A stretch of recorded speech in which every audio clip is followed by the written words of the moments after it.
stuff. Hello. So, this is the ultimate Feed Me Jack bobbing 10th year anniversary interview questionnaire for the everybody who loves Feed Me Jack. We recorded this about a year ago, and I lost it. So now it's an excuse to put it out for the 10-year Chumfree anniversary. So how are you today? Today I'm great. Just got back from a weekend camping in the Eastern Sierra, and kind of having a slow Monday, trying to calibrate my week. Um, I'm great. Working on a bobbing album.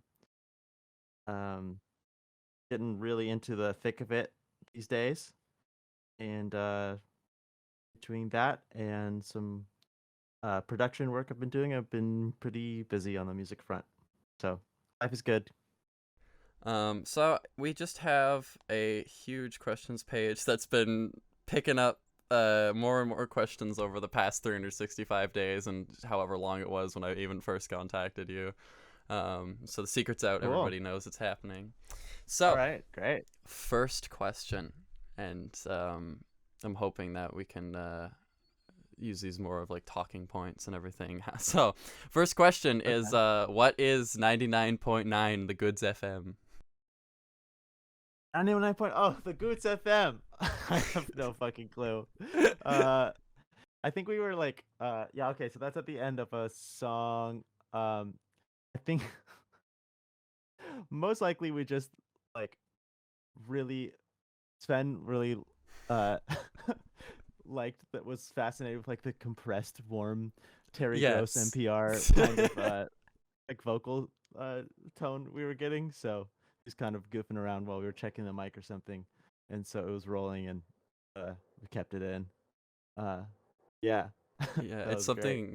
something that I really like about Goofing. Chumfree is like just like the random stuff that you'll hear at the end of like every song. It'll be like somebody yelling in like the background or something, and then you have that. Oh yeah, yeah. Um, yeah, goofing is so good. Yeah, just like uh, yeah, just talk back.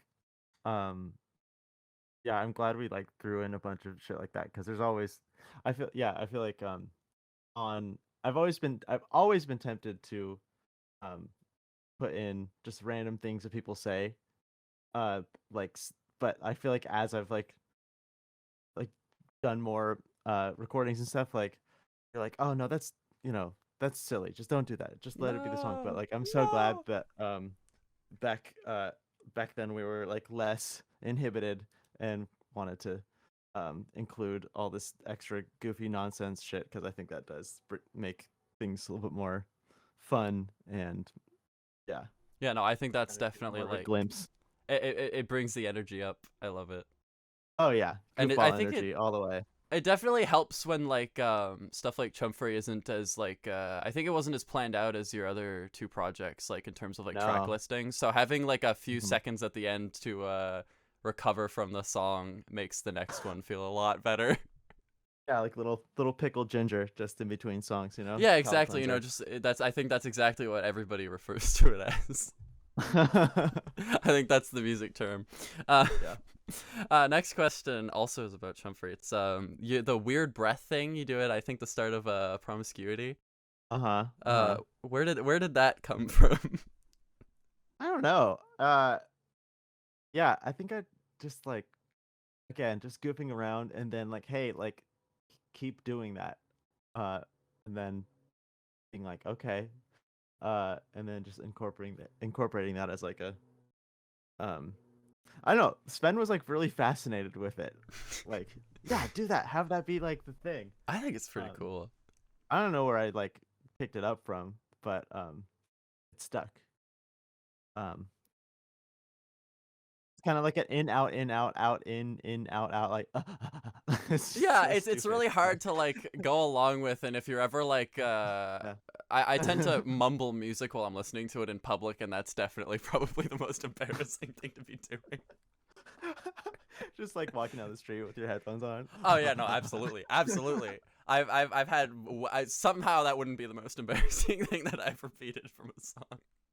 Oh, I'm sure. I think during the last show you guys did, I think it was the one that's like recorded. Somebody mentions that it Mhm. was how you Farewell. got in the band. Oh, Which yeah, is I don't think what that was, but at the time I didn't know anything about the band, so I was like, that's funny. damn. That's definitely how he got in the band. Possible. I would have invited somebody like that. We got this weird breath guy. Yeah, I think his name's Bob. Yeah. Bob Yeah. the Breath Guy. I don't think that was how I got in the band, but I don't think so. I had other assets to bring besides just that.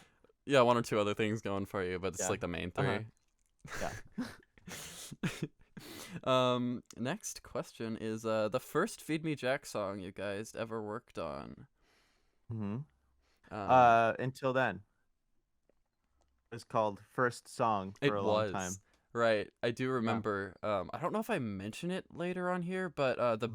Bandcamp page for Chumfree was like called like Some Songs or something, and it was like updated a few times before it was just like updated to be Chumfree, I think, when it was ready. Oh. Oh. I think I That's either used like Wayback Machine or it was some links, like really old links on the Facebook page. Wayback Machine. Oh, it might have been like old links or something. Okay. Crazy.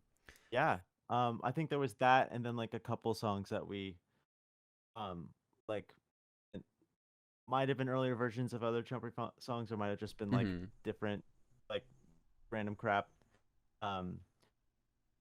But yeah, first song, first jam, as well. Like it's like the first time we got together, me and Sven and Glenn. I think it was like first jam, first song, like, oh wow, we have this thing. Um yeah, and it was just like the well, at least the ape, like the verse chorus thing was like something we um like put together first time we played music. It's pretty fun. It is very fun. I like jamming with people. That's yeah, I would Yeah, jam. jamming's important. I've only ever been in one band. It was Uh-huh. fun. It did not last very long, but we did get to do the Pirate Muse cover that I have yet to send you because I've yet to. I've been told for like the past since June that I would be getting a recording of the show. Uh-huh. Uh-huh. So that's been fun. I will send it to you when we do get it though. Okay, Um, cool. Yeah, I'd love to check it out. this is a good question. Where did you all go to college, and was music always what you were working towards? Um, we all went to college at UC Santa Cruz. We were all in the same class of 2014. Um, I was an environmental studies major. Then um, Sven was a music major. Everyone else was a music major. Mm-hmm. Jake, music major with a minor in electronic music. Um, and Eric also a music major. I think Glenn was like a biochem guy. Um, and so he was like really, really in And that's where I part of remembered him. yeah. Silence my phone. Oh, you're good. But yeah, I think he was like pretty entrenched in his studies. So that's like one reason why we decided to part ways with Glenn. But yeah, um, everyone except me was a music major. Wow. Yeah, you're a And very outside boy, I think. yeah, yeah, I love the outdoors. UC SC UC summer camp. There's lots of um amazing uh like ecology uh education over there. I've learned a lot about plants and natural history. And I think this one also has to do with that. It's like, how did you all meet? I think it was at the, you were all in the same class, weren't you? Uh, yeah. We did have some like classes together. Yeah, we did share some Mm-hmm. classrooms together. Um, Not a bunch of crossover between me and the rest of the guys, just because they were in a different major. Mm-hmm. But they all had classes together. Um, I think I met Sven are first like yeah, I think I first met him when he was like doing an like an open mic. There was like weekly open mics and stuff at our freshman dorm, and we all lived in the same freshman dorm. Um, except for Eric, we didn't really meet him until the following year. He was actually a class above us. Oh. Um, but uh, yeah, the when me and Sven first started playing music together, he like just heard me playing guitar in my dorm room, and then like came and was like just barged into my life. Um, uh, yeah, that's like just college life, like people meeting each other and Just people being barging right really into your room. yeah, kind of such a unique time for people to do that. Biggest music inspiration or inspirations? Collectively for Feed Me Jack or like I think individually? both. Well, you specifically, and then maybe what you had at the time for Feed Me Jack, and what you have for Okay. bobbing and everything now. Oh, okay. Wow. Okay. So at the time, um, I think I was coming into and like I was bringing into Feed Me Jack at the time. Like my major influences were like some like kind of post-hardcore bands and like some like math pop bands that I liked a lot. Mm-hmm. Like the post-hardcore influences were like at the drive-in or um like RX Bandits, but like they're not post-hardcore, but they're really influenced by like Fugazi. Um and like there's this band called Finch that I really liked. Uh and then like the math pop influences were more like Maps and Atlases or like uh minus the bear, just kind of not really super mathy, but like tappy DL4 stompy glitchy guitar driven stuff.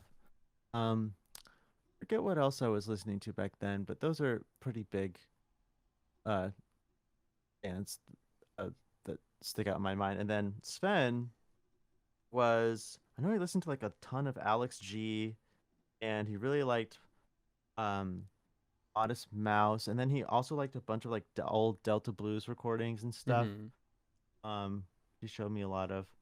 That was um what I remember him listening to a lot of, and then together we both um around the same time got really into two like really different bands, Dr. Dog, um, and Grizzly Bear. We um and also Department of Eagles too, which is Daniel Rosin of Grizzly Bear's like um other project. A lot of animals. Um, a lot of animals, a lot of animal bands. Yeah.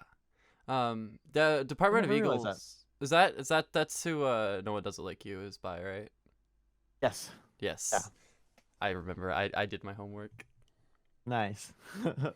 And then yeah, our yeah, over the years our like collective music interests definitely changed a lot. I remember we were also listening to a lot of Bombay Bicycle Club together. Um, but yeah, that was kind of like the beginning like vibe setting music that we were were like both digging a lot and talking about a lot and Mm-hmm. listening to together. Yeah. The next thing is not entirely a question, but it's like if there's anything funny or interesting or something like that that you remember with like the recording process of any of the Feed Me Jack albums, I think now would be the Um, time. a lot of the recording was done in the yeah, I guess a couple funny things. A lot of funny things. The recordings took place in um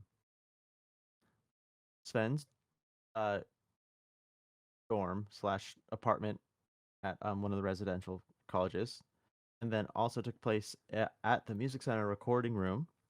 But we couldn't use the live room. We had to use one of the control rooms because one of the live rooms was um, being used that day. There was like a scheduling conflict, and then so we recorded drums in a control room, which is like probably like 10 feet by 8 feet, and so we got this really boxy drum sound. But then yeah, uh, that was right when Jake was entering the picture, and he was just cutting his teeth on like the recording engineering front, and so that like was the beginning of him, his like audio journey. His humble Um, origins. yeah, yeah. Now he's like doing front of sound for Sven stuff. Uh, it's just crazy how, um, yeah, how like just watching like his trajectory. Anyways, we kind of like one of the first things that tipped us off that like Glenn was like maybe not the like gonna be a long time member was that we were actually going to record drums for a lot more songs, but he kept on leaving because he wanted to see this like solar eclipse or something. And we're like, Glenn, you have to come record this song, and he'd do like one take and then he'd just like leave for like 10 minutes and be like, wait, like come back. Yeah, that was ridiculous. Um, love Glenn. I think I saw him at like a grocery store in Berkeley a couple years ago. Uh, yeah. Keeping up with him, I I see. think we both like pretended not to notice each other. Aw. But I'm glad he's doing good. Glad he's still around. Um, okay, and then let's see. And then yeah, so we did a lot of recordings at also at Sven's like summer sublet the year after freshman year. Um, and that was like on the east side of Santa Cruz. So I was staying on the west side, and I would like hike over to his sublet every day for a while, for like all like a couple weeks straight during the summer, and we Hmm. would just record shit.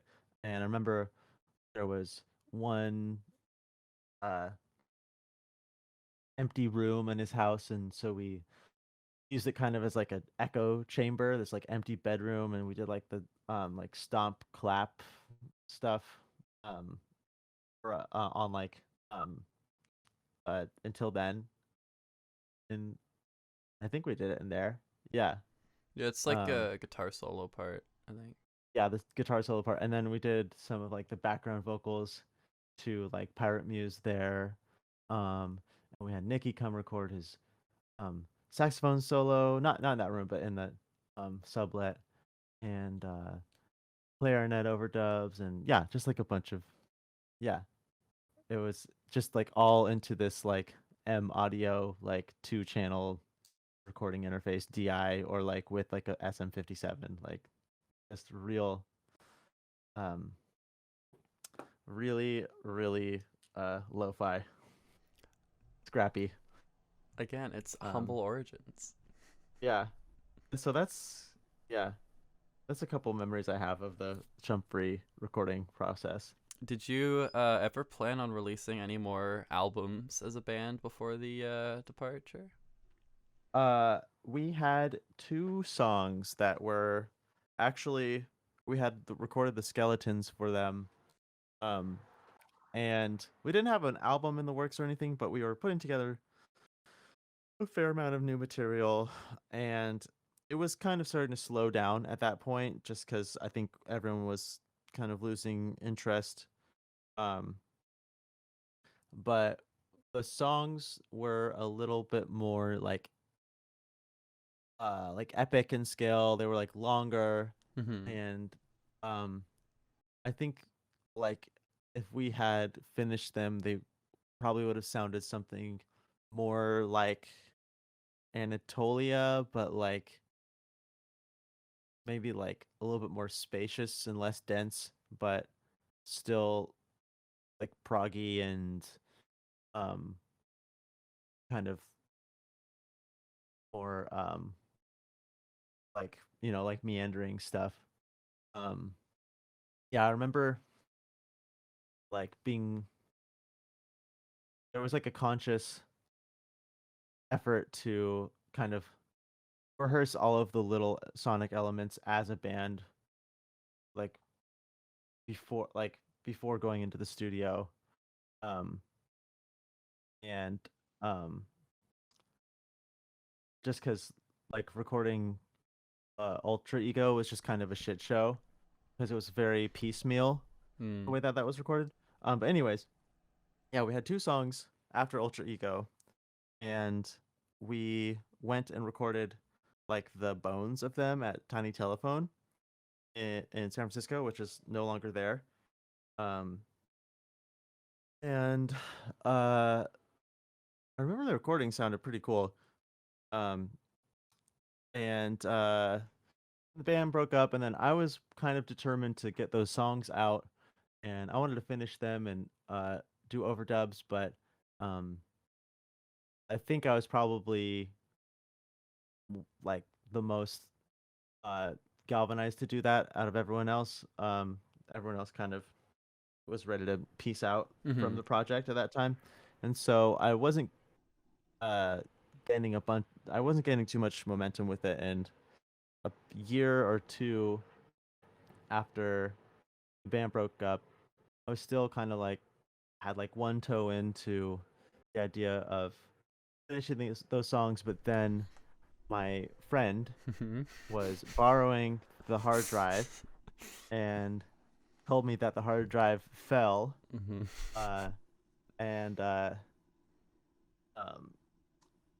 yeah, it like fucked up the hard drive and couldn't recover any of the files. God. And I think he even paid for like a file recovery service, and um, that was not successful. Um, and it's kind of disappointing at the time, but also remember feeling kind of freed from it as well. Mm-hmm. Like, oh, okay, I guess I'll have to just like keep, making new music. I think it's good that that didn't happen, just because I think it would have just been kind of a protracted, painful process. And if I've learned anything, it's not to let things stagnate, um, because uh, you want you want like your tunes to sound fresh to you and exciting to you. And if it's Mm-hmm. no longer exciting for you, you Oh, can't. my bad. Ooh. Oh, you're good. You're good. Jesus. Stepped on Uh, the patch cord.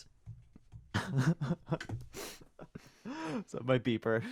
That's classic professionalism. Uh-huh. Um, yeah, just to wrap it up, it's um, actually forgot what I was gonna say. But anyways, Keeping them you got to keep fresh. things fresh. Got to keep those ideas fresh, because if you are not excited about something, you can't really expect other people to be excited about things. So Yeah. ultimately, it's good that we didn't like put out some half-baked thing, Mm-hmm. after the fact. Um, do you remember the names of those songs? Because I think I remember one of them, but you said that you Um, didn't remember the second one, but if you do remember it now. yeah, there was one called Flavor Glove, That's okay.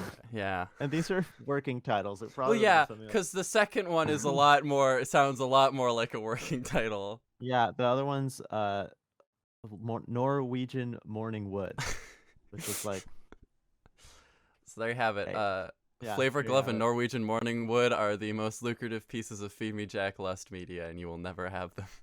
Uh-huh. Yeah, unless you buy my NFT, Yeah, and then also, yeah, NFTs coming out instead of a merch run. Actually, uh-huh. you get a Yeah. bunch of like monkeys. Like it's just actually completely stolen art Yeah. assets with the word Completely. bobbing slapped on them in that little drawing from Mixtape, Yeah, poorly like exactly. overlaid onto it. It's a lucrative business. Yes. And you're my business partner in this. Well, yeah, I thought we established that before I hit record, but might have not. We'll cut this part out. Yeah, this next question was like, did everybody kind of start acknowledging that the band was coming to an end? But I think that was answered by the fact that everybody was ready to peace out by the end of it. Yeah, I think it like kind of came as a surprise to me, but then I realized like later on, like, oh wait, like the writing was definitely on the wall. Mm-hmm. Um, I think uh I was becoming a little bit more controlling of the and like hands on with like everyone's parts and stuff. Mm-hmm. Um, and uh, I think that like some folks felt like it was becoming less collaborative, Mm-hmm. and um, I think Sven was getting a little like over the um like prog rock, art rock, you know, art music thing, and wanted to do something a little bit more um like mainstream. But like also I remember him saying like wasn't even sure if he wanted to like do music anymore, and he was saying he wanted to like get into graphic design or Oh yeah, something. I don't know. I He's, think that definitely yeah. works out. Yeah. I think Yeah, it would I have think it sucked if he did. ever went back into music. Um, not a business there for him, I don't think. Yeah. And so yeah, I think he had the beginning of like a very distinct vision for music that he was able to like fully realize, and like, it's definitely good for the world that he did realize that vision. But I think in our like heyday as a band, when things were like like the energy was like totally focused, like I'm thinking around like the Anatolia times, um we were I think our visions were more aligned, and we were um a little bit more um it wasn't that our like tastes were similar. I think it was our tastes have always been very different, but I think we were um just in this really like collaborative like zone, like mental space Hmm. together, where we were just like always like adding things to each other, like adding on top of each other's parts, and then like paring it down, and then like adding stuff up again, and just kind of going places that neither of us would have thought individually to go, Hmm. just through constant back and forth. Like, oh, but like, what if we like, like descend here, or like, what if, you like play that note, or like don't play that note. And it was just like all very, very meticulous and hands on. We would spend a lot of time just hanging out and like playing guitar and just like perfecting little weird moments of songs and transitions and parts and stuff, and really hashing it out. And I think uh, there was just like less and less of that as time went on. Um, and so like I was still trying to like kind of uh, like dictate like the overall arrangement of these songs, that some of them came from jam, like towards the end, like some of them came from like jams, or some of them like someone would bring a riff or something, and um Cameron was getting more involved with like adding ideas. Actually, yeah, one of the songs, like the two final songs, was like Yeah. started as a Cameron idea. um and yeah, um I think it was just like it became not a good fit for everyone anymore. Um, so yeah. Yeah, no, and I mean like what Feed Me Jack has, from what you guys have put out, it all sounds it sounds like a band made it still. Hmm. And I think keeping it that way is definitely better than continuing to go with it when it just starts to a bunch of people who are already ready to start their own solo stuff, having to Yeah. make music together. Um, Yeah. and I mean, you're keeping it like I don't think Feed Me Jack didn't make like didn't put out any like bad songs per se, so it's definitely good to have like a couple album runs where you don't mess up that badly. Yeah, right. Quit while you're ahead. Yeah, exactly. No. I Yeah, mean I like think you can hear like in like Ultra Ego mhm. a bit of like a tension, or like a lack of cohesion starting. Um, I think Ultra Ego is probably my least favorite part of our like output. Mhm. Um, I listened to it this year and thought like, oh my God, this is a mess. I mean, there's some cool moments, but to I think me, so. uh, I think there was a lot of post-production stuff, a lot of post-production decisions and overdub decisions that were made after we had laid down like, the you know the skeleton of the songs. Mhm. And um uh yeah, I think some other things sound a little tacked on. But I mean, I think that's just um me looking back as someone who has, like kind of grown a little bit as like a producer, arranger, composer. Oh yeah, no, Um, absolutely. And like the people listening to Feed Me Jack aren't gonna notice these things. They weren't there 10 years ago, trust me. uh-huh. One thing I did notice about Ultra Ego, it's gonna sound stupid while I go on about it, but New Kid, right? It's the last song on Ultra Mhm. Ego, and like you guys, Yeah. when you were like recording all this stuff, you weren't exactly planning that like the band was gonna be done by like the end of it, right? No, no, no, Yeah, no. and so New Kid's basically the last Feed Me Jack song that's ever come out in terms of like Yeah. release, and Yep. it ends without being resolved, which I like because it sounds like it's gonna go back to like whatever you would call it. I'm so bad with like music terms, but like the actual like one chord or whatever. Uh-huh. But it doesn't, and I feel like it leaves it open Yeah. for Yeah, whatever it kind of like happens next. modulates to like a new key. Yeah, Um, and yeah, it kind of like goes. Yeah, it's like a kind of a weird little ending. it's It kind of poetic. like peters out. Yeah. And then I think Cameron sings like, "Sometimes I don't know where I'm going. That's all right." It's kind of cool. Yeah, Yeah, and I you don't get the really two think of how. last guitar chords, and it's like, again, I don't really know terminology, but it's like really sounds like it's gonna resolve, and then it just ends. Yeah. Okay, bye, peace. Yeah, so, no, I think it's good though, because it's like I don't know. Well, it works as like I think it works as like the end to a song anyway, because you know where it would have gone, so it's kind of Yeah, interesting, but it leaves it unresolved, which I yeah. like about that, and it's like the last thing that a band it's like a discography closer. I always there's like a bunch of bands that I like where they'll have like a really good second to last album, and then they'll make like a really Uh-huh. bad last album because they were already Yeah, like really high tensions. Um yeah. Ween is definitely a band like that. I think the Mhm. last song on their second to last album would have been like a great closing for A like the whole great band, and then discography they just closer. I don't like their last album. uh, but I do like New I'm Kids to not the a side. huge Ween head, but I a bunch of my friends love Ween. Good to know. And I actually saw Ween at Desert Days like 2019. I And they were really fucking good. And I remember they're thinking like, awesome. damn, I gotta check out their discography. Yeah, they're really good. They have a lot of their albums are like you'd be like, this is people like this until you were This is like listen to insane. it a second Yeah. time and you're like, well, yeah, people like this.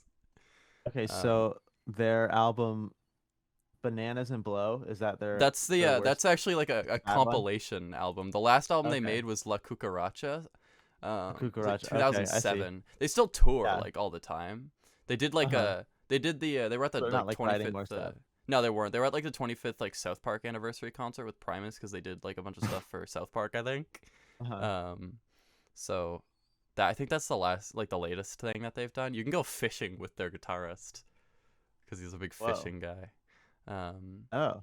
but yeah, Quebec is Oh their yeah. second last album, and that's got like the really good last two songs. I love the whole album, but I grew up with them, so Yeah. um, they were like they're popular for like the song that was in like the SpongeBob movie. Ocean Man. Yeah, Yeah. Steven Hillenburg was like really into Ween, and then like the Mollusk comes out, and I think that's kind of what helped like inspire him with SpongeBob, which is like really cool to know. It's pretty cool. You listen to like the first song on the Mollusk, and it's like you know where he got like the voices for like SpongeBob and Patrick and stuff from. It's just really What? fun to. I was listening to it for the first time like a few years ago, and I was like, oh my god, I'm saving this you have album to. to It's my so good. You're gonna love listen it. later. Okay. Um, I'm Okay. sorry, this shouldn't go on to be like a Ween rant or anything, but they were very like Or Ween incompetent Facts. sounding at the start, but they're like really good at writing music, and you can hear it a lot in their last few albums. Right. They just like go off on different like musical genre tangents, right? Yeah, And they were very and goofy at the start because they were doing like every hard drug that you could possibly imagine at once. Um, yeah, Cameron actually is a huge Ween fan, and the thing that he said to me is that they don't take themselves seriously, but they take the music incredibly seriously. Yeah, which I think is very good. You can see them in like interviews. They're very, very blazed and like don't know what's going on, and they'll like end sentences very early with like a You know. Great. Um, so Ween rant aside, back No. to like the actual bands that this whole thing is for. Um, would you consider the band math rock? 'Cause that's what Sure. everybody thinks it is. Or I because don't I guess know. genres aren't like the cut and dry thing, but that's what foremost it's always like labeled as math rock on like everything. Yeah, because there's tappy guitars and stuff. I don't know. Who cares? Sure. Sure, it's math rock. It's whatever you want it um, to be. yeah, it's like uh math rock with like a little bit more harmonic motion. Um, Yeah. uh, which I wish more math rock had more. I Mm. mean, not to be too on my own ass, but like I feel like a lot of math rock is like really modal, and I think that's um like there's no harmonic movement, and I think that is one thing that made me like just stop listening to math rock and listen more to fusion and like like jazz rock and stuff. Yeah. Even though some of that can be so cheesy, but uh I think that kind of itches scratches more of the itch for me. Is like Mhm. hearing you know like tension and release, and that like emotional um swaying that a really good chord progression can give you. you know Whereas like if you hear most, like I feel like a typical like math rock twinkly guitar song and like an open tuning that you hear, like you could just like play a test tone. You could just play like the fucking um one tone that's like in the Like key of the the song and just like have it the drone. Yeah, you could just have that going like the whole way if it was on like your in the tuner. key of the song, and it wouldn't like really disturb the song at all, just because everything is so like inert and static, like Yeah. harmonically Um speaking, which is like just I zone out, even if it's super duper like rhythmically complex. mhm. It's like if it doesn't have harmonic tension, then it's just like totally zone out. Yeah, and like I've had my personal gripes with like math rock as like a genre for a while. Like when I was like a few years ago, like when I really got into Feed Me Jack, I was like a lot Mm-hmm. stupider about like what music is, in the sense of like Oh, it's like having not more like. one thing, and Mm-hmm. you can't, there's not like a formula to it. And I was like, Mm-hmm. I couldn't figure out why I didn't like what everything like math rock, and I never like looked very into it, and I still haven't, but like if I had always Feed Me Jack was math rock. That's like the only genre that it was, is all I knew. Mm-hmm. So I was like, I like Uh-huh. Feed Me Jack a lot. I don't know why I don't like other math rock. All the math rock I was listening to was like really pattern based. It would be like Mm-hmm. one thing comes in and then another thing comes in, and nothing will drop out, and it'll just continue like that for the rest of the Yeah. song. And I was like, Yeah. that's boring. Well, it's not. It's boring to me specifically. Obviously, if it's out, it's probably because people liked how it sounded and they wanted to Yeah, I actually think finish it it. can be very meditative, and it can be Hmm. very like, you know, it can kind of, if on like a deep listening kind of tip, like if Yeah. you are like, listening to like the little intricacies of it and stuff, it can be very like entrancing. Yeah, and it's not bad. There's not music can't be bad. It's just if you're there's music that you don't want to have to listen to sometimes, I guess. Uh-huh. Yeah. Um. You have to be in a mood for it. Yeah, exactly. Maybe there will be a mood where I'm like, I want to put this on and just not focus on anything. Yeah. Which is definitely actually something that Feed Me Jack was to me during like exam weeks in like high school. I had like the discography in a playlist and I just put it on shuffle while I was like cramming, and I'd be like, now I can focus. Oh, hell yeah. Cool. Um. Oh God, I keep losing my spot. I Uh, keep shutting my phone off. There we go.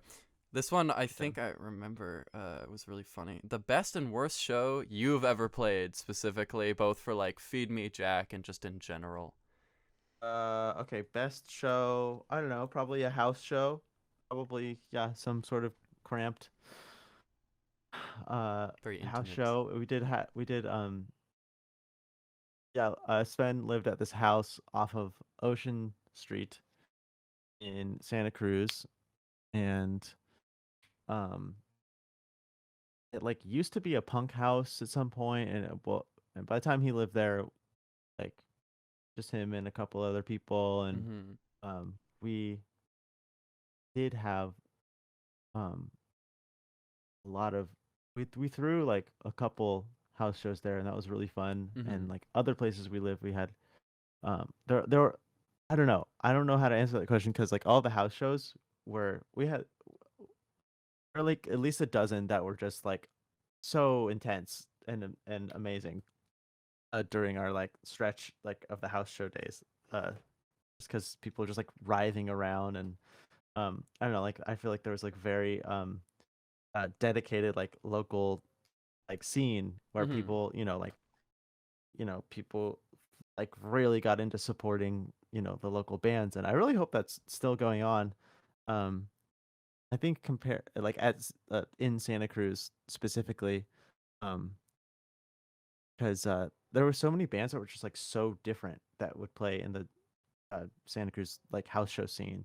There were like Afrobeat bands, and um there were uh like just like art rock kind of like punk bands, and I don't know, just people had a lot of like leeway to spend a lot of time to like focusing on their stuff just because we're all young and stuff, but also like Santa Cruz like has a pretty good music department and attracts a lot of really talented people, but it's not like a music conservatory where like Mm-hmm. everyone's like on the best, the cream of the crop. It's like you have like a lot of um l- different tastes and people not feeling constricted uh to oh well, I have to shed and be like the best at doing I don't know, I just feel like there was uh, the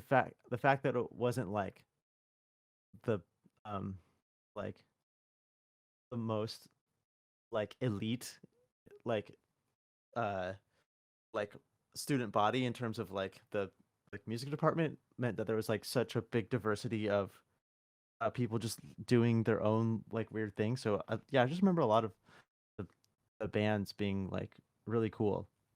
And I don't know, I've been living in the East Bay and like Oakland and stuff for like 9 years now, and like most of the shows I go to are just like shitty garage bands, and uh I don't know, I kind of miss just being able to see Mm-hmm. like weird concept bands. And so we were one of those bands, and uh so to answer your question, which had nothing to do with what I'm saying, just like any random house show was just like Yeah, the best thing ever. and that could be an answer With for it Beat as Me Jack. well. Yeah. Um Worst show I ever played. Uh God, probably some like weird, creepy casino gig I played Oh, with my uncle's band yes, in high yes. school. Yeah, Elaborate about your playing. uncle's band as I remember this. Oh God, yeah. So I gigged a lot. It was like my high school job, Mm-hmm. essentially. Um, we were really stupid, classic rock cover band that had the concept of being like a government agency that defends your right to party, and we all had to um like wear like button ups with a tie and like sunglasses and like a lanyard that said like Department of Rock on it. Like Department of Rock was the name of the band. And we played like Bon Jovi and like uh Journey and like Rat, and like because my uncle like he was like, oh yeah, this is like all rock songs. We're a rock band, like Yeah, classic rock, but classic like rock. he's like Gen X, like a little on the older side of Gen X, and like all of his ideas of like what like classic rock is like 80s like butt rock shit, like White Snake and stuff. I played like just so many like awful 80s like glam, like yeah, like heavy metal, hair metal Mm, stuff. mm. But there was I, also some yeah. I have those people that I've met in my life who uh, hair metal is definitely it's the kind of music that those kinds of people uh, love a lot for some reason. I know. Maybe you have to grow up with it. I think you do. I think you had to be there. Yeah, I You did get have to what be it was there. all about. You're like the way you Glad I wasn't mentioned there. the way you mentioned like the button up suits and everything reminds me of Black Midi. Like their front man does wear Oh that yeah, on stage while they're playing, but it's definitely yeah. not shitty '80s rock covers. No, Really yeah, good shitty '80s rock covers. yeah. It's more of like a yeah black medi get up. Yeah, it's more of like a like The an government like art. the earpiece in your ear with like the swirly like telephone cable kind of thing. Yeah, Like get down, Mr. President. One of them Secret had to be Service. the president Get though, down, Mr. right? President. Yeah. that was that was like the other thing that I remember from like a year ago was just like the description of this band Oh, that you had to be. ridiculous. Oh my God. But I like definitely cut my teeth like playing a bunch of gigs Yeah, with them. So and that's something. you're not like you're not known as the man who's defending your right to party or anything like that. No. Um, you just I believe once, everyone has a right to party, but but I'm not that. it's not my job anymore. Not my job. Yeah. You can party or not. Like it's fine. Yeah, exactly. It's more like a privilege at this point. Yeah, you can party if you want to. Yeah. I'm not gonna tell you what to do. I think What else do we have? quite a few things. Okay. This one was about kind of like the writing process for both Feed Me Jack and Bobbing. I think I was asking Okay. like the differences between like how you guys went about it as a band and like how you kind of go about it now as you're like, because I think Bobbing's more of like you're the control guy. You can dictate everything and Hmm. you can get help from your friends and everything now. Right. Yeah. Like at the end of the day, I choose where every note goes. But it's your thing now, so it's not like even an issue. Yeah. No, no, and like everyone who I work with, who is who involved with it, like Mhm. knows that it's my baby. Um, Writing process with Feed Me Jack, I think I touched on it a little bit, was Mhm. more, way more collaborative and like granular, especially during like the Anatolia days where we would just rehearse a lot, workshop songs, go out on a limb, and then um, just kind of pick apart what was working, what wasn't working, and uh, just collectively, um, uh, like kind of hone in on uh, what, like just writing and composing together as a group. And then that would start with me and Sven, and then we'd already have like a pretty like good idea of what the song was. But then even just bringing it to the band and figuring out like how's the bass and drums going to interact with this, and Mhm. what do we have to do to change what we have in order to fit stuff, and how are we going to ride dynamics and stuff. I remember dynamics being a very um like important part of rehearsing, like play this part quiet, play this part loud.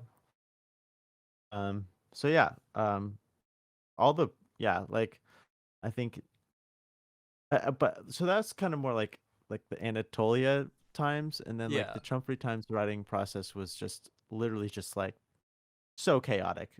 Um, and I think we just like kind of didn't give a shit too much, and so I think it was like kind of like a like everything, every idea we said yes to, I think that's and so fun that's though. yeah, that's really fun. I think it's so sick when there is like space to do that, and when it like feels good to just be like, yeah, like let's have a fucking clarinet solo in the song. Exactly. Who plays the clarinet in that again? um Jake. Jake. Yeah, he played clarinet, I think, in orchestra in high school, if I Hidden recall talent. correctly. Um, yeah, he, yeah, Jake shreds too. Like he, Clearly. on like everything, and he just like he never wanted to really write anything. I think we did do a couple of his composition things. Um, but yeah, he would. Yeah. Uh, I mean, he always like put his like flair on stuff, but um, yeah, I think he saw like Jake and Eric and Cameron kind of saw their role as like, okay, I'm just gonna like try to like fit here, but also maybe add an idea here or there, and Yeah, then just a few. yeah, I think that works. It's bad hierarchy. Just yeah. kind I of mean, as someone, objectively more important. No. I don't like to be like hierarchical, but it's good to have roles, especially in a creative Hmm. um context. I think that can help things a lot, or even as just like any sort of like collaboration. It's just good to um like know what your role is, because then you can just have so much more focus and direction going. Yeah, it's As more long as like everyone is like happy with it. yeah, it's more like a kind of like a. It's not like more of like a suggestion, but it's more of like a way that you can go about things rather than like a way that you have to go about things. Yeah, Just like the way that you can go about things usually. yeah, And I think one thing you mentioned was like getting like instruments working with each other is definitely something very hard to do when you're like the only person making music, as opposed to being with a band in like real time and people making their own decisions with like instruments. right.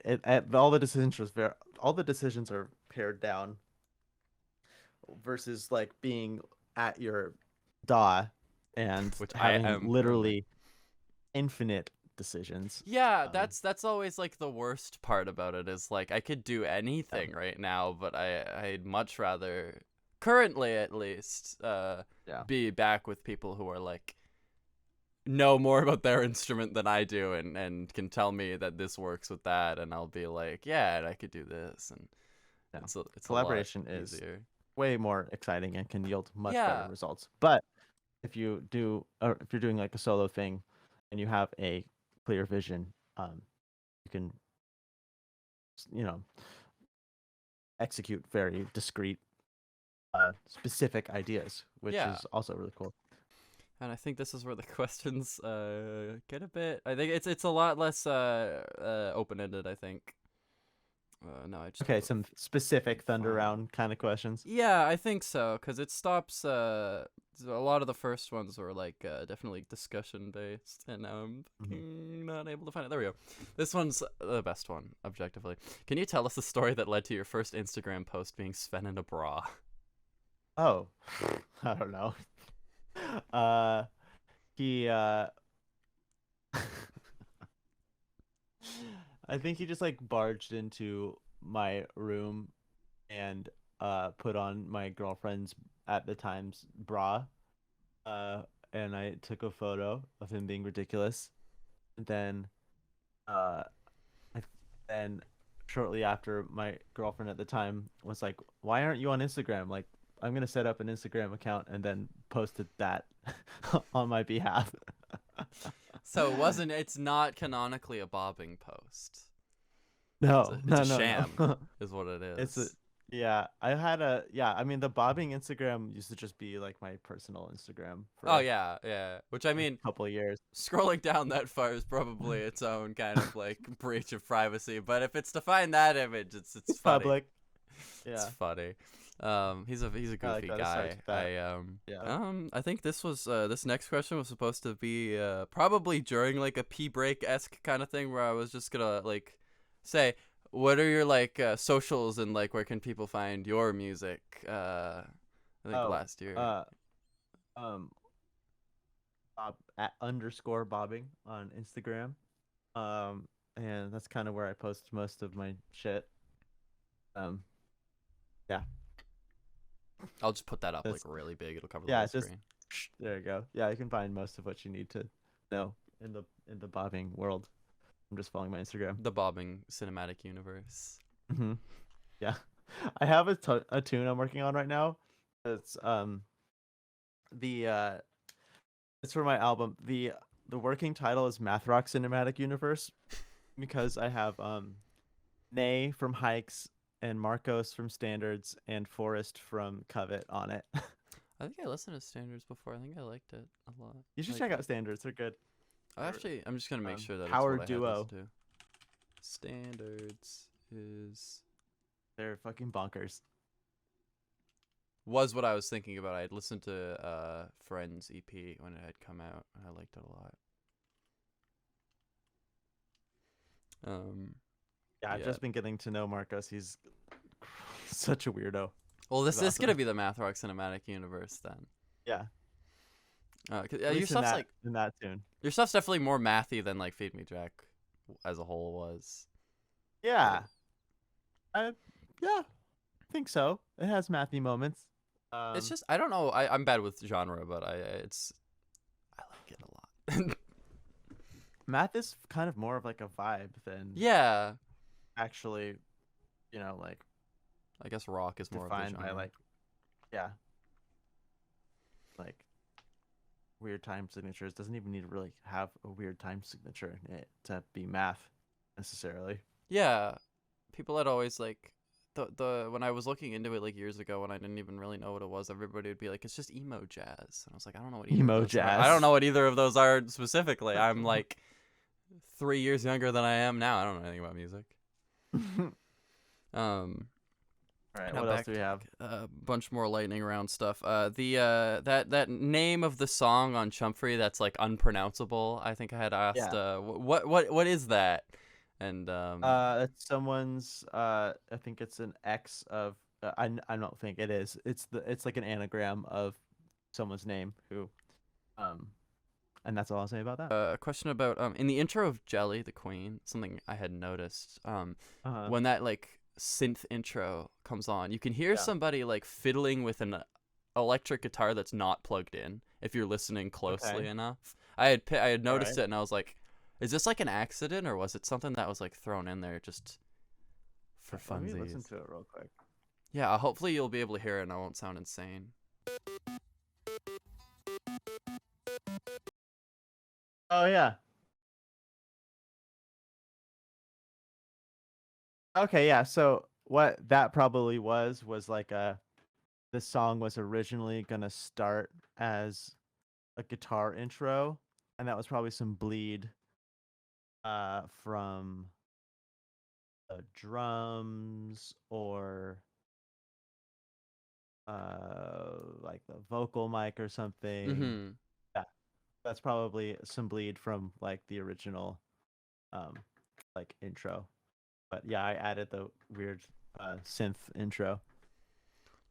I should have produced this album then, because clearly I can hear everything. Yep, Um, clearly. well, yeah, obviously. This is yeah, a lot of these are specific now, like things that I just noticed in Chumfree. The scream at the end of I think like the first verse in Promiscuity, Uh-huh.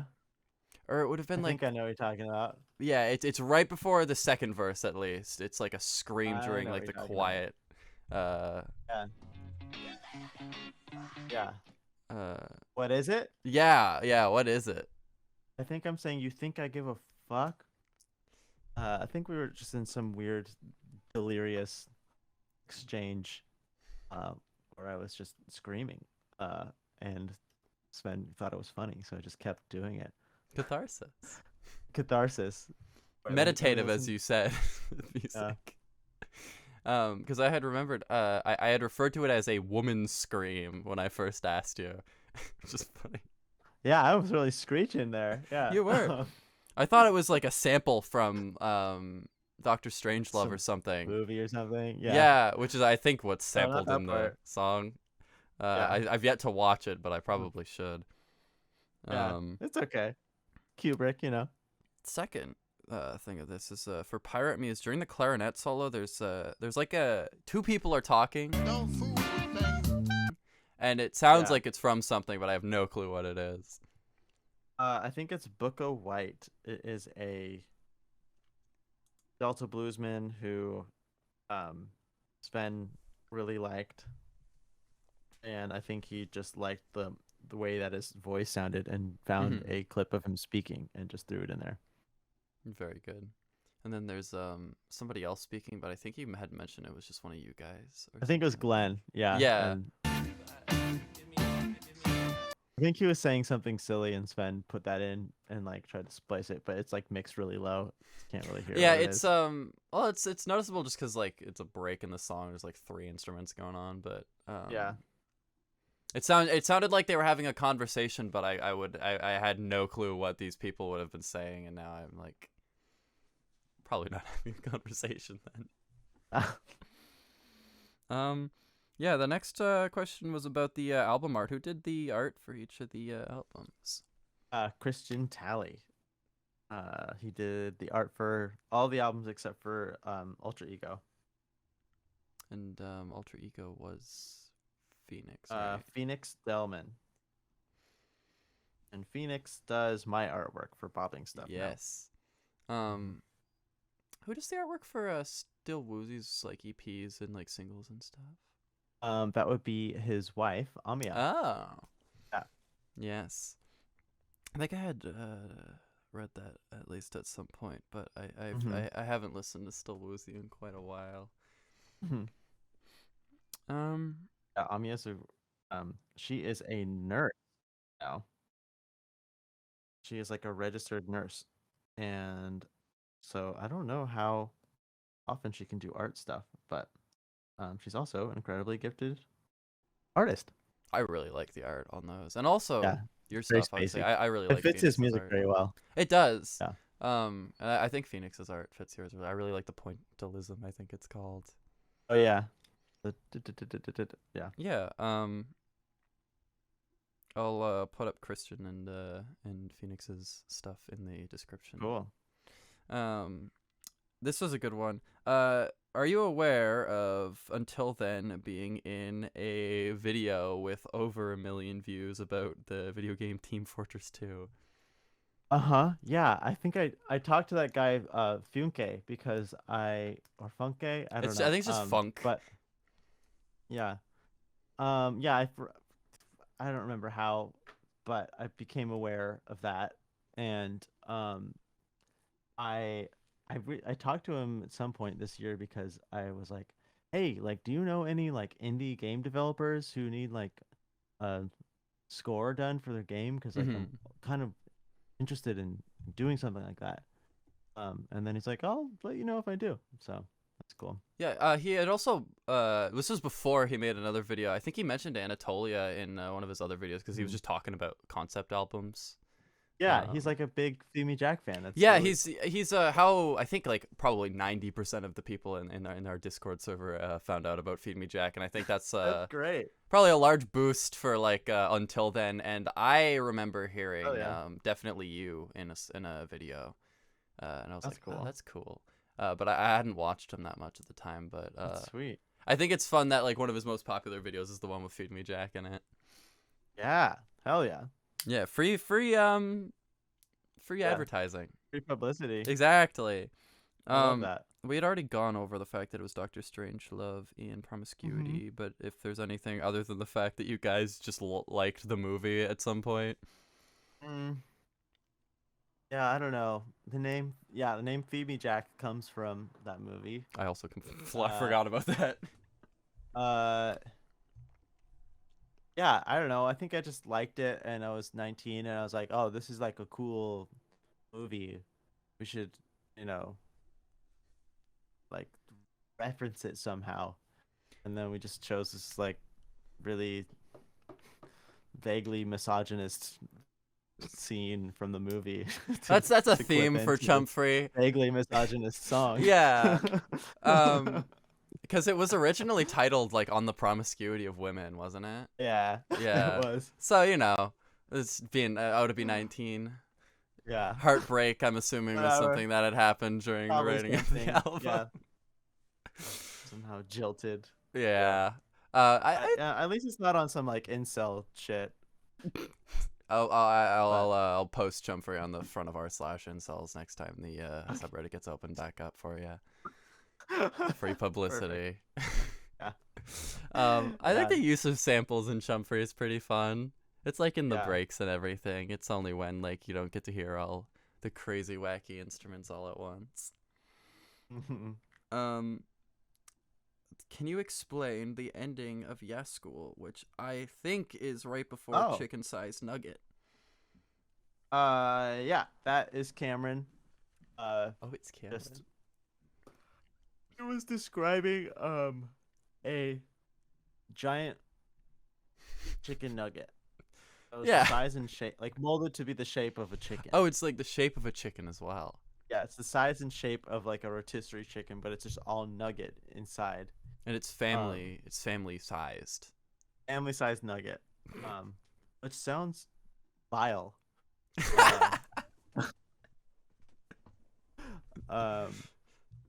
It's Yeah, he was just kind of like in some reverie about it, and he was imagining who would be eating this nugget, and it was someone named Pammy. It's like the synopsis of like a vegan horror movie. Yeah. Revenge of the Nugget. Chicken sized nugget coming to theaters like I don't know, next Friday. I haven't made the movie yet, but I'm sure it'll be done by then. Yeah, I have a lot of secretly recorded clips of Cameron just going off on weird shit. Hopefully you don't get sued. He can really, I don't think he'll sue me. You never know. Money might be tight one day. Like no, was anybody like specifically on one instrument? Yeah.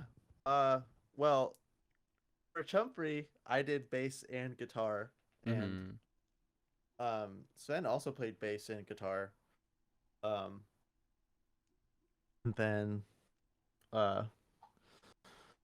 for Anatolia, that was more of like we were just playing these songs that we've rehearsed as a band, and there were not that many overdubs.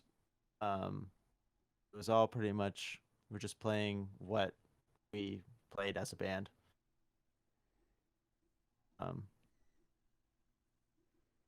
Yeah. It's very like it's like So we indie. were all kind of dedicated to our instruments. I think like live, like it's not really live recording. Well, no, because live It isn't wasn't like really everybody's live playing. per se. Like they weren't recorded live, but like we basically recorded what we were playing live, what we had rehearsed live. Yeah. And there was like minimal overdubs in terms of like, oh, let's put like this extra part on top of it that won't be able to play live, you know? Yeah, it's like keeping it the opposite of what a lot of people do nowadays, which is something that you can play live. Yeah. I mean, it's always interesting to hear like people experiment with like stuff that you won't be able to hear live, but sometimes leads to dull live performances. It can, or like playing to backtracks which seems not fun. Not something I would do. Yeah, and like I don't know, like I've seen some Anatolia time frame like live shows on like YouTube. They're pretty fun, but it's just, it's the same fun as like the album is, because it's just what you guys know. That's more of a direct translation. Yeah, and rehearsed the songs and then like went in to record them, and then that was that. And it's just a lot. I don't know. It's a lot more engaging to just like see people like who know exactly what they're gonna do, and it's like everything that you want is gonna be in the live performance instead of like this big like larger than life kind of music that like doesn't translate well to a really big stage. Yeah. The naming, like where do the names of the albums come from for like Chumfree and Anatolia and Alter Ego? Chumfree very much like how the music of Chumfree was made. Was like, what are we gonna name this thing? I don't know. Let me just say a word, and then Sven was like Chumfree, because I think we were like we should give it a name like a person has a name, and so it was Chumfree. There were no So we substances just involved in like the decision making process. there might have been there was always a substance of some kind involved. Uh, no, I mean, think I think Sven during that somewhere in there in that era was like, I'm not gonna smoke weed anymore. I'm not gonna drink anymore. Well, he's never really even been a big drinker, like ever. Mhm. Um uh but um definitely imbibed a lot of substances together. Um Only good fun. Won't tell anybody all in good about it. fun. From time to time. And Anatolia came from um Anatolia is like a region in Turkey or a geographic region that encompasses parts of Turkey or something. Um but we uh got the album art before we had named the album, and the name of the art was something that um a piece that Christian had made previously. He didn't make it for the album, Mhm. but he had titled it Anatolian Premonition because I think it was a portrait he did of um someone while he was in Turkey. Um and so I think I was the one who suggested we just name it Anatolia. Just take the word Anatolian from the title of the painting or Mhm. the drawing. So there you have it. And then Ultra Ego, I think I was like listening to the radio and I was like listening to these there's some like story on like late night public radio uh of they're like interviewing these like drag queens, Mhm. and the one of them said like um I don't think of my persona uh as like one of the queens was like I think of it more as an ultra ego rather than an alter ego. And I was like, whoa, that's kind of a sick concept. Yeah, it's And so powerful. yeah, um yeah, so that's where that came from. I'm in the And then covers is just was just a bunch of covers. Oh, what? Really? And I Yeah. wouldn't know where the Norwegian morning wood had originated from. Yeah, the next question is about the cover of "Thank You for Singing to Me." I had asked if it was a pun Oh. because it's got both guitar pedals and like not specifically flower petals, but it's got a bunch of leaves on it, which is what I was like. I was like Oh. petals and petals, and I was like, is that on Oh purpose? no, but that would have been some good visual uh yeah, It's visual for the wordplay or deluxe whatever. edition. Yeah. Damn, I wish I had done that. Made it with actually had some flowers in there. Who did do the art for it? It was someone named Ian Stokes, who Ian I don't Stokes. think he makes art anymore. I think he's doing other stuff. Um, but he was doing like commissions work uh in 2019. Hmm. I asked him to do something for me. And he did. I was Very really happy with nice. it. It's a very Yeah, nice album cover, and it's also I I like think it. uh, who did the art on a mixtape? Uh, someone I met in Mexico, um, she just like did this doodle of me, and I was like, "This is my album cover now." It's almost like the duality of man, because it's like the same kind of like framing as "Thank You for Singing to Yeah. Me" with mixtape. So it's And I like, think my next record is probably going to be a portrait of me of some kind with an elongated neck. are you still doing Skype lessons? No, um, what too much work. what were you teaching? Because I completely forget like what any of these like Skype lesson things were about. Um, I don't know. I just did like a couple. I got over it pretty quickly, but when people used to ask for tabs or something, I would just say, "Hey, how about I just teach you the song via Skype and you can pay me?" And Mm-hmm. it just, I don't know. I just lost interest because You're too gonna much have work. to do that too many times. I mean, people can tab it themselves now. I think we're all big boys. Yeah, sound it out. It's close enough anyway. It's probably no different than you'd be playing it live after like a Uh, week of not remembering how to play it. right. Totally. This Facebook video, I was wondering if it was a original song for Feed Me Jack or if it was a cover of something. I'm opening it right now. Oh yeah, this is one of the songs that we end up not releasing. Mm-hmm. Yeah. Oh man, yeah, that studio isn't there anymore. My Aw. telephone in the mission. Yeah. Do you remember Um, which one it was? what song that was? Yeah. Or, that was Flavor Glove. Part of Flavor Glove. Yeah, next question was about Anatolia. Was it always planned to be like kind of one long thing, like very smooth transitions into each song? Yeah. I think that came from playing those songs live and playing them in shows and us not wanting to stop the music. Mm-hmm. That was something that I was really pushing for was I hate stopping uh and having to engage in stage banter. This next song's called "Let It Be." Yeah, exactly. So if you just keep the music going and transition from song to song, then you don't have to worry about that.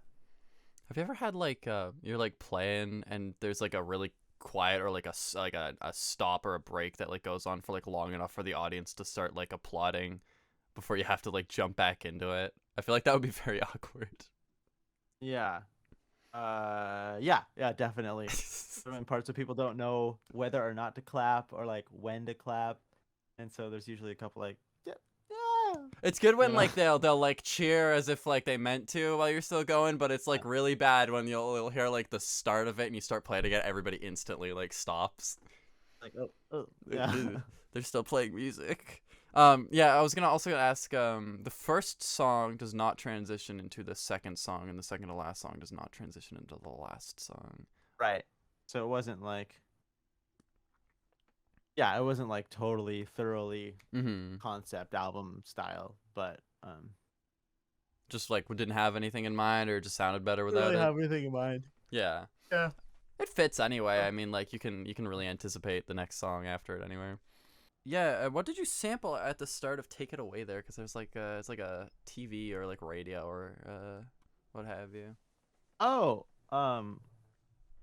Bobbing, take it away with that. That is a jam between me and my dad on that I recorded on this like micro cassette Oh, recorder, and yeah, he's singing, and he's playing like harmonica, and I'm playing guitar, and like doing a little like guitar solo, like like pentatonic kind of mm-hmm.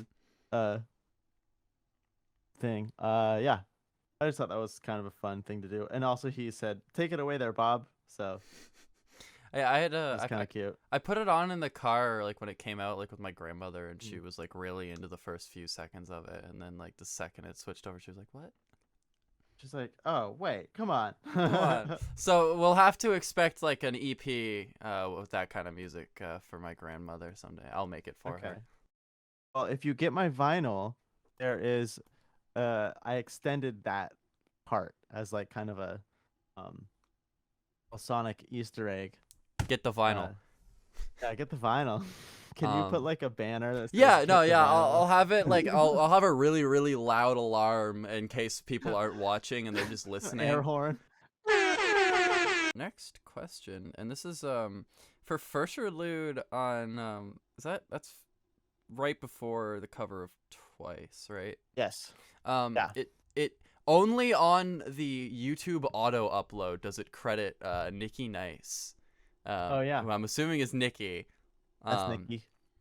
And nowhere else does it include the feature in the title, which is Oh, odd.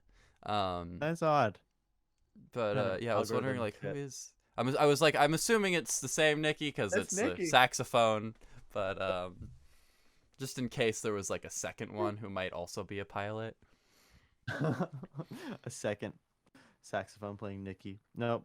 Oh yeah, and Just the one. there's more to this question as well. Is he Mhm. the same Nikki that hosted the first like party that the first ever Feed Me Jack video is with a Radiohead song or Yes, yeah, because it was that is his house. his house. So everybody Yeah. look at it, scan it, figure out the exact location. I mean, he doesn't live there anymore. It's just a rental. Ask the people who live there now. Could be demolished. Did you know? Did you know of this band? How were the songs on covers chosen?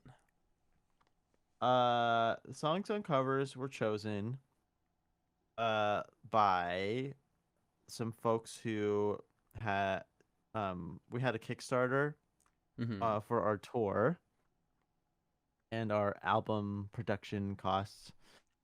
And I think if you donated like $200 or something, we said we would record a cover of a song.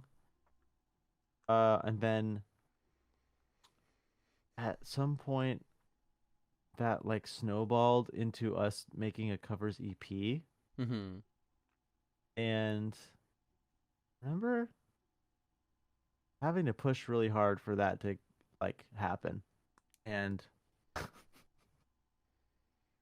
some people in the band were not excited for the covers Oh. EP. Isn't it like Like, this is expensive a kind fucking of? waste of time. Do you have to like Is it get the what? rights? Do you have to like get the rights to these songs, or is it some? Oh, no, you just have to you don't collect publishing rights on it. Mm-hmm. You can collect performance royalties on it though. Um but yeah, I think you can get nabbed if you like try to like sell it on like Bandcamp or something. So Yeah, it's like it's free only on Bandcamp. Epic Games bought Bandcamp and then like changed around all the policies, like specifically to Oh, be like no more covers. really? That Yeah, sucks it's ass. really weird. Epic Games is also really weird. They're like, first of all, buying Bandcamp is That's a weird move, but yeah. Money. what do I know? Is First Interlude a cover? Or is that just something that you had put in before Twice? That's just the intro to the Twice cover, yeah. Oh. And so the Twice cover is actually something that we like playing live and had been Mhm. playing live for a while, and that was a song that we wanted to record a cover of. But the other ones, like the Weezer song, the Beatles song, the Steely Dan song, Was there those anything else? were I forget. Here. Those were just like people who paid into our Kickstarter got Mhm. yeah, Yeah, those it's just we those songs. recorded it for those people. Yeah. They're all pretty solid covers as well. I mean, they're a lot like they're Thanks. I think we interesting had fun versions. recording them. Yeah. Yeah, interesting version. Yeah. Oh yeah. Next one. What's up with that band photo where you're all covered in black paint? Oh yeah. Someone was like a student, like a photo student, and hit us up to do a photo shoot. Like, oh, like what should the concept be? And I was like, oh, like what if we like had like uh what if we had like goop on us? And so It's got the like goop tempera sessions. paint. And I put some in my mouth. Yeah, I was about to ask who got it Spat in their out. mouth. That was me. I got it in the mouth. Your And then teeth we have all never put been on the like same. white shirts. Yeah. That was a fun photo shoot. Does it yeah. come out of your hair easily? Yeah, it's like it's water-based paint, so it's fine. Oh. Yeah, the next one already was pretty much answered. Is like, what's the cover of mixtape? What's like the background of it though? Is that like a textbook? I think it's like someone's like math homework or something. Yeah. This I don't know. one's I just thought it was cool this one's a good in question. Spanish. Any possibility of Feed Me Jack merch being reproduced?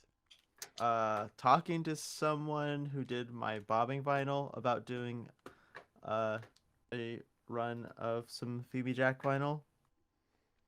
Not sure when it's gonna happen. But it might happen. Yeah. If it might does, you gotta let happen. me know early. I gotta get my dibs. I'll let you know. I get squatters' rights. Okay, get your hands on it. Definitely. We're now at the part where like I'm no longer scrolling, so we're in the home Alright. stretch. Stretch. Okay. Why doesn't Until Then have official lyrics on anything, unlike every other song? Sven asked to take them down because they're a little misogynistic. Yeah. It was like either that or like take the song down. This is a conversation that we had like right when he was like blowing up with Still Woozy. And yeah, at the time it was like kind of a compromise. 'Cause I was like, I don't think we should take it down. You asked me now whether or not we should take the song down. Maybe, I don't know. It's just like I don't like the idea of like hiding things or deleting things. Yeah, it's like might It's make just people like that's think. the song that we wrote as like Mhm. stupid 19-year-olds. And like There's like I don't worse know. things on the album. It's not cancelable. Or, No, like, it's like you know, and people it's just like kind of like a little cringy if you like really like yeah, listen and we to don't the words. you can't ask Sven about it and get an answer, so it's always it's ambiguous enough now that like people Yeah. will come up with their own answer as to why it's not. Yeah. So it's like a non-issue. Especially with like the part about a ghost, people took that and kind of rolled with it as being like the whole thing of the song instead of it being like slightly misogynistic. Yeah. It's about a ghost, okay? Spooky Yeah, ghost. it's just it was too scary. We kind of wanted to take it down. Yeah, it's too frightening. So yeah, taking down the lyrics was kind of like, we're like, okay, let's at least just take the lyrics out because yeah, it's like I know, fair. people I mean, you know, yeah, they're not people like the most can important thing. hear. I don't know when people listen to songs. This is like my own personal, like reason why I don't like put a lot of importance on lyrics is that when people listen to songs, they will always mishear what the actual lyrics are. Exactly. So like there's little use in like I don't know, people will always make their own meanings even if they have the official lyrics like in front of their eyes. So it's all up to everyone's interpretation. So to me what that means is as long as you strike the general vibe that you want in your lyrics, like yeah, and the like lyrics don't have to like, be super meaningful and every word be like immersed in specific meaning. It's just like it's you're not going to be able to convey exactly what you want. It's up to you to decide what the lyrics are about. Yeah, and I remember reading a comment actually under Until Then, where the chorus is like Until Then there's the weekend or something, some word like that. But somebody had written Until Then there's Enrique, which it does sound like if you listen to that, it's a song about Enrique the ghost. Yeah, he's the misogynist. It's of not. Course, isn't it obvious? Yeah. You guys really need to buff up on listening to lyrics. These all have like deep meaning. Like the lyrics on Interlude, oof. It's a real sad one. Yeah, real sad. Where am I here? Yeah, was there ever any unreleased Feed Me Jack artwork? Unreleased artwork, yeah. There was some unreleased artwork. I was looking at our Google Drive recently, and there was like one thing that um, I think it was gonna be an album cover for something, Ooh. and then we were like, no, it's a little too, like, I don't know. We just didn't like it for whatever reason. You could put it in as like one of those like 12 by 12 prints on one of the vinyls or something. That's a great idea, actually, because it's by a Christian who, amazing artist. We just didn't like really vibe with what he Mm-hmm. made for us. Um, Still a but piece of extra artwork. yeah, a little piece of extra artwork. Pretty cool. It's like inspired by one of the lines of the song, so that's kind of cool. Oh yeah, well, perfect then. Yeah. You had Okay, so yeah, maybe if you buy the vinyl, you'll see the yeah, I'll buy the vinyl. rejected artwork. I'm saving up my money for it. Uh-huh. Vinyls are always more expensive than I think, but I'm willing to drop some on that if it's like the final run and everything. Yeah. I'm hyped. A few people my friend Ruby had messaged you about it, and then we were gonna not mention it to anybody until it was like set in stone, just to not like burden anybody. And then I click over to the Feed Me Jack Discord where they are actively discussing the possibility of it, and somebody sent a screenshot of them like DMing you about it. Yeah, like two or three people DM me about a vinyl, so I assume there was some kind of buzz going on. Yeah, it was nothing that Ruby or I had spoken to anybody about. It was like the Feed Me Jack Discord on their own accord talking about it right at the exact same time, and then going to you about it. And we're like, yeah, it's not a concern anymore. Yeah, well, they all have the same questions. It's what the whole thing is about. Yeah. We love the community, and they're all really excited for this, and they were last year when I said it was coming out. Oh.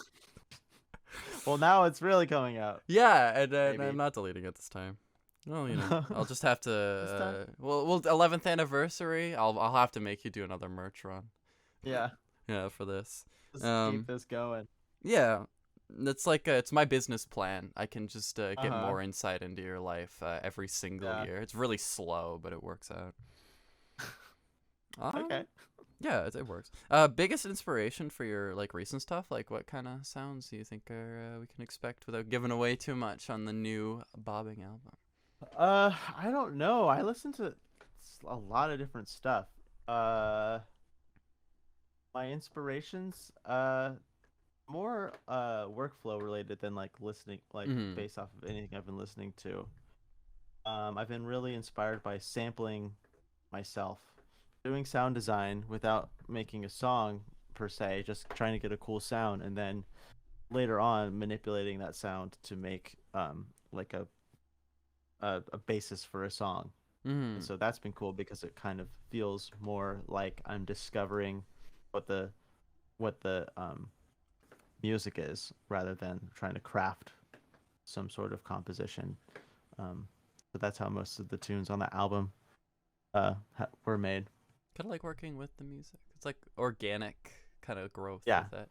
Well, it feels more like discovery. Yeah, like you're working with the music instead of working on the music. Yeah. I mean, like with what's come out so far with bobbing, it's like exponentially more interesting like each time. So I'm really excited. Hell yeah, cool. Yeah, I hope you like it. I hope so too. If I don't, I'm gonna have to get a refund on everything, and I'm gonna take this down. No refunds. Gonna take this one down. Oof, you better pray. Yeah, next one. Any idea when/if Crimes is coming to Spotify? And your answer is gonna be worse now that a year has passed. Oh yeah, probably not. Probably just gonna stay on YouTube. Yeah. I was torn the idea of doing a studio version of that, but I think I'm just gonna stay in the form that it's in. Yeah, it's just not. I like. It's not fresh anymore, like you said. Yeah, it's just a YouTube song, Yeah. I mean, actually, I might mention it in the last few of these questions, but I would mention like Wicked Man had some pretty good stuff, but I think like a lot of it just came. Thank you. The what's the song? Homesick. I like that a lot, but I think it lives as like a YouTube video. Yeah. Yeah. Yeah. That was a fun band. And Moonbridges Okay. asks, "Why are you so hot?" Wow. That's a weird question. Next question, please. I think last time the answer was the hair. Okay. Um, favorite song you've ever made doesn't have to be "Feed Me Jack." Favorite song I've ever made. Uh, I don't know. It might be a Femi Jack song. Um, just because Just kind of how fun of it is. how fun and Yeah. magical um that creative process was. Yeah. It was probably an Anatolia era song. Um, yeah, I think that was like when uh making music was um the most immediate, and my uh early 20s brain was just bubbling with excitement and enthusiasm for music. Not that it isn't now. I love music and making music, but I think like I don't I'm seeing this less as like what is the best thing you've ever made, and more of like Yeah, like what what's was the the best experience Yeah. making music. It's like the And that most was fun probably or like etc. Yeah. Yeah, because I think a lot of these questions as well are like from either when I didn't really know much about like making music, and so questions Yeah. like who It's just like when it inspires you comes out and of like you. etc. It's like it's just stuff at the time. It's not, you probably don't have a comprehensive list of everything, Yeah. especially 10 years ago.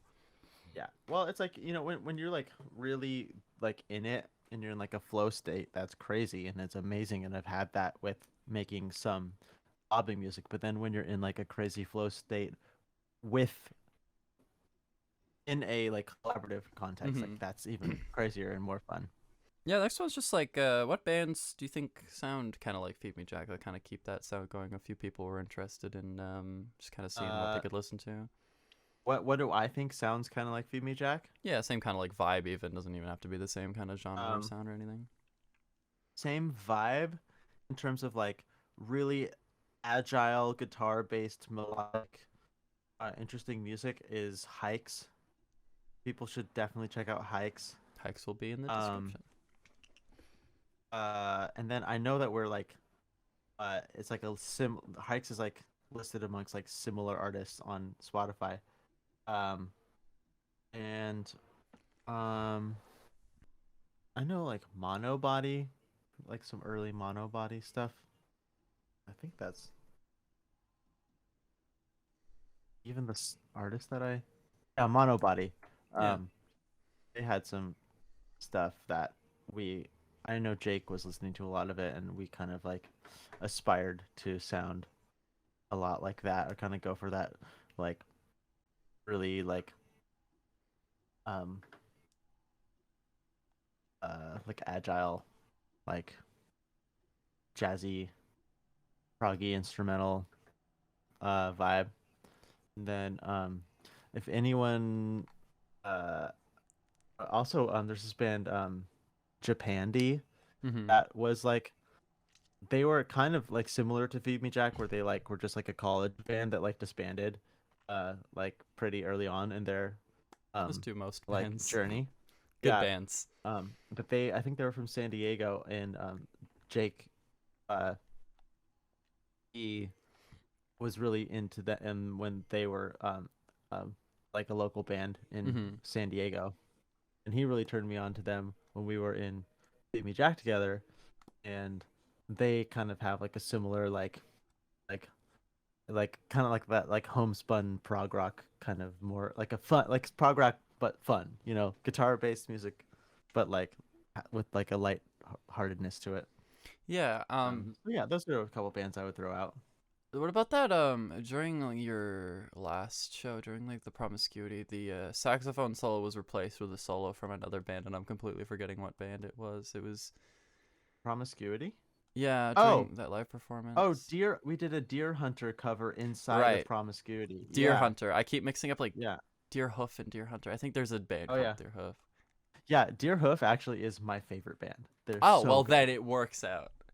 Yeah. I didn't really discover Deer Hoof until like after I had left Feed Me Hmm. Jack, but Deer Hoof, I just general plug. They are like the best thing that they're like the best expression of like what a band should be because they're just like four dorks who are like having fun and making this crazy music together and the there's so much that comes across effortlessly in their music. The fact that they're having fun and that they are very intuitive uh players and that they play well together, but it still has this like kind of raggedy edge to it. Hmm. Um um and it's just really they have their all their musical ideas are like really weird and like somewhat infantile, but they expand upon it in these really crazy ways, and they play together in such a amazing way. Um, really fun to listen to Deerhoof. Well, now I Uh, want to check them out. it's I'm like gonna save them, honestly. Hold on. yeah, if you listen to they have a stretch of albums in the mid 2000s, I think starting with like uh, Milkman, Friend Opportunity, um, uh, Love Song, Deerhoof versus Evil, um, uh, and well, those are four albums that are like really good, like encapsulations of like them at their best. And there's another one They did a that collab with I'm forgetting. Shushu. Oh yeah, um, 2011. yeah, Deerhoof, great band, my favorite band. Um, what was the process with getting the sitar in Ultra Ego? I don't really know how to pronounce that. It's not a sitar, but Oh, it's not a sitar, it's a setar. Yeah, setar. it's Emphasis like on a the E. Persian instrument. I don't know where it is, but it's somewhere on the album. It's on the song Audio Pono, Mm-hmm. and it is um performed by our friend Shaheen. Sorry, I'm just looking at Deerhoof albums right now. No, that's fine. We're all Let me get back we're in like over. the wind down stage of this now. The Yeah. sun has Um set since the start of this interview where I am. yeah. Like, Nice. Yeah, Shaheen Kiani, he's like a really good musician, but lately he's been more in the film world. mhm. He actually directed a few of Sven's music videos. Oh, Yeah.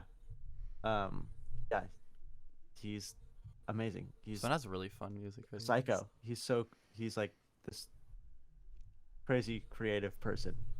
Um, yeah, he he used to make beats. I think he still does. He just doesn't release any music anymore. Mm-hmm. Um, but yeah, super amazing creative guy, Shaheen Kiani. Well, a few more questions. How did slash do you go about writing bass lines? And I like Oh. this question's only fun when it's like, because you can't really give a direct answer to your like process with it, but it's definitely your bass lines in like at least Chumfree kind of era, Feed Me Jack specifically, are definitely not like play root note in time with the drums. It's very like you're able to cram a lot of like bass melody in there without it like overstaying its welcome, in my opinion at least. Well, yeah. Bass is like my first like instrument that I've Mhm. played in bands. What's I don't know. Yeah, you should definitely link up with the drums. And you should, it's like the glue between the guitar and the drums. But it can be so much more. Um, I don't know. Just play as many notes as possible, but make sure those notes agree with the other notes that are being played by Yeah. instruments. And if you don't, then it's prog rock. Yeah, Um, exactly. one thing this was not on here that I do when I ask is like I just want to know how to get that like tone specifically for Feed Me Jack. Like I know you're talking about how it's like lo-fi. It's very like it almost sounds like a synth the way that it's like Just distortion. Yeah, just mess around with distortion. bass is like I can never make it sound good in my stuff, but I use like an amp simulator because I don't have a microphone right now. Just there's no wrong way to do find. There's no like proper tone for any instrument. Just like mess around until you like what you hear. For how Chumfree was recorded, it's a very nice sounding album. It could have been a lot messier, I think. Yeah. It's like it sounds so aggressively bad in many ways, but still. But it's charming. What the ideas? Yeah, it's charming, and the ideas that are there come across in the way that they need to. So yeah, it complements itself with everything about it because it's very messy and it's very silly. Yeah, it's very silly. Especially with 99.9 The Goods FM. Oh yeah. Which is I couldn't come up with a joke. I'm sorry. It's okay. It's about that time. Yeah, I'm not funny anymore. Somebody in the server asked, in your mixtape video, at exactly 20 minutes and 20 seconds, you say "oh shit," which is I think at the end of. I remember this question. And that was somebody not intentional. Was that in reference to 2020 being a shitty year? But No. happy accident. Yeah. Happy accident. I guess we didn't. That. We didn't talk specifically about like Feed Me Jack starting with like how everybody else kind of got in the band aside from just like I guess Sven just knew them.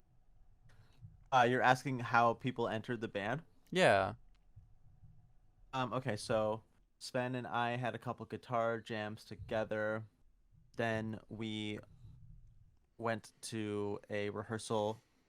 There's a music co-op at Kresge College, which is next to Porter College, which is where me and Sven met, and we're both living.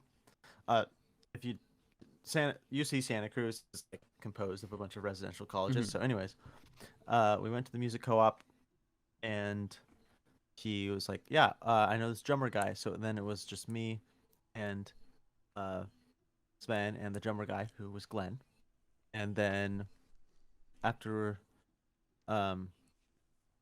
think about the then Jake joined shortly after on keyboards, and so it was keyboards, drums, and then Sven on guitar, and then me kind of doing double duty with guitar through a sub-octave pedal, and then about the really around the same time that we got Eric to replace Glenn, we also got Cameron in to play bass. Is it Cameron and Eric who are in Red 2-6, or is it Red 2-6 is just Cameron. It's just Cameron? Yeah, it's just Cameron. Love that. So also silly music. Cameron's I like silly. that Red 2-6 album. It's so good. I love it. And also the singles. I don't know if they were on that album. But yes. I love that. Cameron's very silly. Yeah, if you like the energy of Chicken Nugget. It's an entire album of just that, actually. Yeah, you know? It really is. It's Chicken Nugget vibes, like the entire way through. Chicken sized nugget. What is his name? Pammy? Pam, yeah. It like starts with a couple more like serious like indie like the kind of dream pop songs, and then kind of goes into a bunch of like vignettes of weird, they're almost like musical skits with weird concepts behind them. It's very fun, Ween. It's very, very Ween. Yeah. It's very fun. I love it. I think Cameron is like he also very much subscribes to not taking himself seriously, but taking the music very seriously. Which I love that as a general vibe and approach. Exactly. It's very. I don't know. It's very. It's. You can hear how fun it is, and I think that's Yeah. one of the most important things about recording music. Yeah, music should be fun. Yeah, and if it's not, then it's a job, and jobs are not why people are listening to music. Exactly. There's like literally like 2 more questions. Who does the vocals at the start of Emergency? Oh, the Yeah. I think that's everyone together. Yeah, that's the song that Cameron wrote. Yeah. Very nice vocals. That's like one of the 2 songs that he sings on in Feed Me Jack, right? Yep. That and New Kid. Yeah, 2 very good songs. Your the whole discography is like a little bit under an hour and a half, I think, or under an hour maybe even. I forget. It's like very short. Uh-huh. You guys are able to put a lot of music ideas in like 20 minutes worth 90 of minutes or time. so. Well, I was Yeah. like surprised to Cram it see how in. short like Anatolia and Ultra Ego were, Mhm. in terms of like I guess they're counted as like EPs, but they're I don't know, they feel Yeah. fleshed out enough to be like, how is Ultra Ego like 16 minutes long? That is kind of crazy. Yeah. Yeah. A lot of music for 60 minutes. I like that though. And then this next question is how long is the tribute album? But I don't know what that refers to, and I must have known what it was like a year ago. But Tribute album. I'm working on like a legacy project for my friend Kelly who passed away a right, couple years yeah, ago. that's what it was. Yeah, I think at least. That is now it's going to be 2 albums actually. One is going to be a indie rock album and the other one's going to be more of like a beats type album. That's And awesome. they're both going to be about 10 songs, 7 to 10 songs each. You can look forward to that. And, Yeah, Kelly Portis. I think it's going to be called Likely Sport is the artist name that it's going to be released under. That's good. And so as it goes for all those are all the questions. Last one I think was just put in randomly at the end. What's your favorite restaurant? Champa Garden in East Oakland. All of you East Oakland people need to go to Champa Garden Yeah. right now. Then Champa Garden. you get the bobbing discount. Mm-hmm. Yeah. Tell them I sent you. Yeah, maybe you'll get the discount then. Yeah. There you go. That's the Champa I could right go there. for some East Ocean right now. Well, I don't want to eat a carrot right in front of the microphone. Oh, he took a bite and I was like, no. no, it wasn't that loud, but I appreciate the sentiment. As far as that goes, I think that's all the questions. So, thank you All right. for dealing with this a second Woo. time. It We was real did it. fun. We did it, and it will be out on the 10th of February because I am too lazy to edit Goo Goo Gaga. look out Beautiful. for the incoming merch run eventually. That will be also linked. There'll be plenty of links, but that will be linked at the top once that's Right. announced, and you'll hear from it from Sweet. Bob at _bobbing on Instagram. Well, thank you for documenting all this. I think it's really sick that people still care. Yeah, people so care a cool. lot. It's some people's favorite band of all time. It's crazy. Hell yeah. That's great. I fucking love that. Yeah. So before I hit stop recording, anything else? That's all I got. That's all. We've beat him dry. Uh-huh. You did this Until to next him. year. Until next year. See ya.